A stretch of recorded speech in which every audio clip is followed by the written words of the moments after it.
Hi, once again, Grace Boji from Boji Farms in Uganda. And today we are at Chiboy's breeders. These are breeders of Dorper sheep. We are in Kenya, guys. We are not in Uganda. And the person standing next to me is Isaac. Isaac, how are you? Fine, thank you, Grace. Thank you for inviting us to your farm. It is really an amazing experience. Who is Isaac? Thank you very much. Isaac Osgay is the owner of Kiboy's Breeders, and Kiboy's has been in business for the last 3 years. We started in April of 2020, and our big focus was on breeding Dorper sheep because we realized that most farmers are lacking quality breeding stock. Okay. So we decided to go as far as South Africa to import quality breeding stock. And we target mostly the rams because we know that a ram is half the flock. Okay. So we brought in the rams, and that has changed the landscape. And we've been able to now empower the rural community with quality breeding stock. And we've come now to Uganda as well to supply you guys with quality breeding stock. Thank you, thank you. Yes. How was your startup as a farmer? How was it? Thank you. One of the biggest challenges when we started was obviously capital. So the startup was, first of all, Dorper in itself, having understood the concept and the idea behind Dorper farming, we found it motivating. We found it very nice to start. But the only challenge was we didn't have the capital. So, but we had the passion. Okay. We had the passion, and we started with 5 animals. And like a small structure. We didn't have a big structure. We started small with only 5 animals. With those, then by July, we had added the number. Now that we had learned how to go about it, we added another 15 animals. Then within 5 months after that, which was now January of 2021, we were already on 38 animals. Okay. Because of the multiplication effect. They have started lumping down. And then that is when now we imported one of our first quality breeding rams. Okay. Yes. Somebody out there watching may wonder, why did you start keeping or rearing Dorper sheep? Why not goats? Why not dairy cows? Why not pigs? Why did you focus so much on Dorper? What is the magic?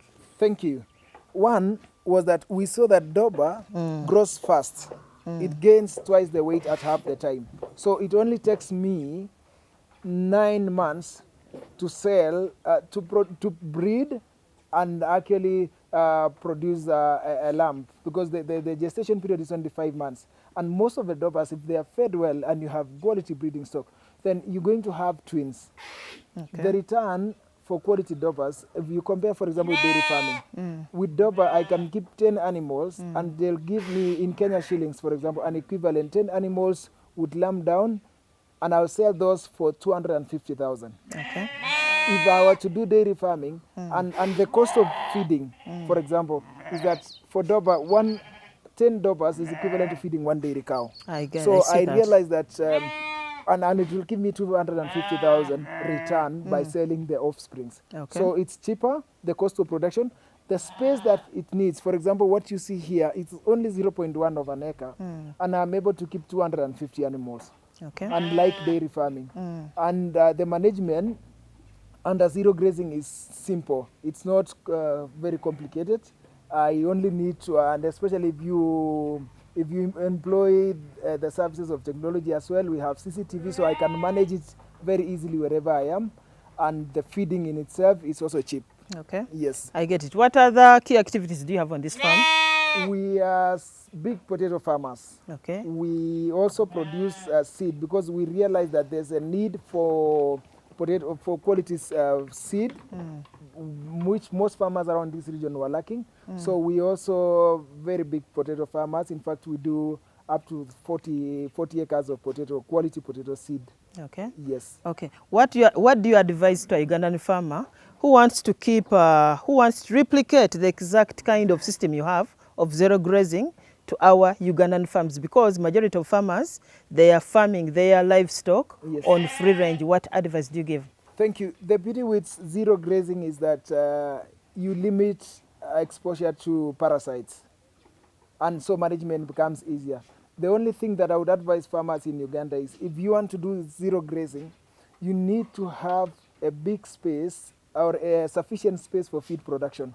Before you embark on breeding the animals, get at least, for example, if you're targeting 100 animals, get 4 acres of boma rods, get 5 acres of silage every year, and then do dry maize as well, preferably yellow maize. Then just go buy in the rest. But if you can, because I am most of the feeds that we get here in Kenya are from Uganda, particularly the proteins. You can also grow the proteins there, have your cotton, have your soya, have your canola, have your sunflower, and that makes your life easy. So it's cheap, only that you need to focus on the feed production, and that is the best way. And I'm so sure that if they were to incorporate this kind of structure, they're going to go far. Okay. Yes. I have some other two last questions. Yes. What kills most these sheep? What kills them most? Thank you in very your much. observation? The single biggest challenge that we have at the farm are actually two. Number one is among us, the wire worms. The worms, yeah.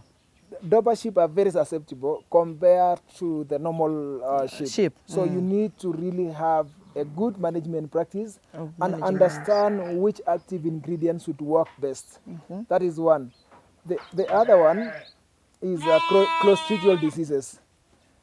The lamb dysentery, pulpy kidney disease, those ones you need to vaccinate as frequent as possible. Follow the correct vaccination schedule for you to succeed.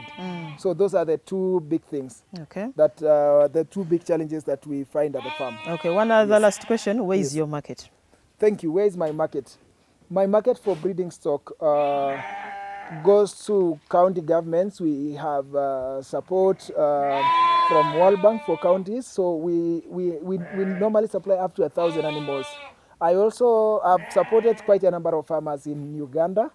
We've also supported a number of farmers in Tanzania, and we also export. We've exported to Saudi Arabia up to 40 animals, and what we do is that we have an outgrower scheme. I'm not the only one that That's a does. good one. You're empowering your communities. I am empowering a lot of youths, and whenever we get an order of 2,000 animals, we are able to collect from across North Rift from the farmers that are already working with Kibois breeders. Okay. So we don't just work alone, we market and we also import breeding stock from other farms. Okay. Yes. Isaac, as we conclude, what advice do you give to the farmers who want to venture into Dorper sheep? They have no idea. What advice do you give them in simple terms? Thank you. Dorper sheep is a game changer in the industry. I've told you there are two issues. Number one, the faster growth and the double the weight. Okay. And with that, it means double the return at half the time. Okay. So farmers are going to get more money by investing in Dorper sheep. But if you want to succeed, please, you need to pay an extra coin to get quality breeding stock, particularly the rams. Once you've found a good foundation stock for the ewes, don't hesitate to go for a good breeding ram. And that comes, of course, it costs you an arm and a leg. For us, we import at 250,000 Kenya shillings to 300,000, but the returns are very immense. The growth of those offsprings is unmatched. You cannot compare with the local breeds. So invest on quality rams for you to succeed. Get some good foundation stock. Talk to people like Grace, because they understand the business. They are able to come here and choose the best foundation stock for your farm. And then, if possible, import breeding rams from world leading breeders. We go to South Africa because it's the source. US imports from South Africa, Australia imports from South Africa. We also go to some of those big farms. And also follow people like Grace and several of those leading farmers around your country. Visit farms to learn. Exactly. That is one thing that is very key. If you do not, if you stay and say that you're the best, you realize there are people doing so much better than you, because you want to keep in one place. place. So you get challenged. You will not succeed if you don't visit farms. You will also not succeed if you keep the information to yourself. If you find something, for example, you found a solution that works on homunculus, share with other farmers, because the point is, if I do not vaccinate, if I vaccinate my animals and the neighbor is not And vaccinating, neighbors are not vaccinating. they will come back to me. Yeah. So share information as freely as possible. Don't guard information. If you get something that's as it, don't guard it to yourself. That's it. Visit farms for you to learn, share what you have, and also the other farmers will also share what you have. And that is how we've succeeded here. Then work as a team.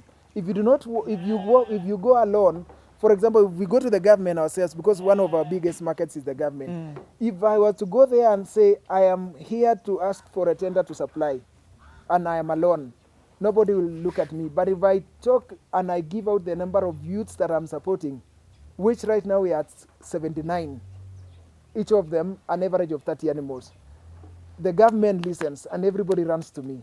But if you walk alone and say, oh, you know, I want to get rich, I want to be the only one I want to earn the money alone. you will not go far. Nobody will listen to you. And this is what is failing most of our farms in Uganda. They always want to work alone, single-handedly. This will not take you far as farmers. Let's work as a team. Correct. Yeah, thank you so much, Isaac, for your time. It was a great pleasure to meet you once again. Thank you. And trust me, get my word that we are coming back for our next consignment. You really Thank have you. good breeds. Thank you so much, Grace. Isaac. Thank you. Bye-bye. Thank you. Bye-bye.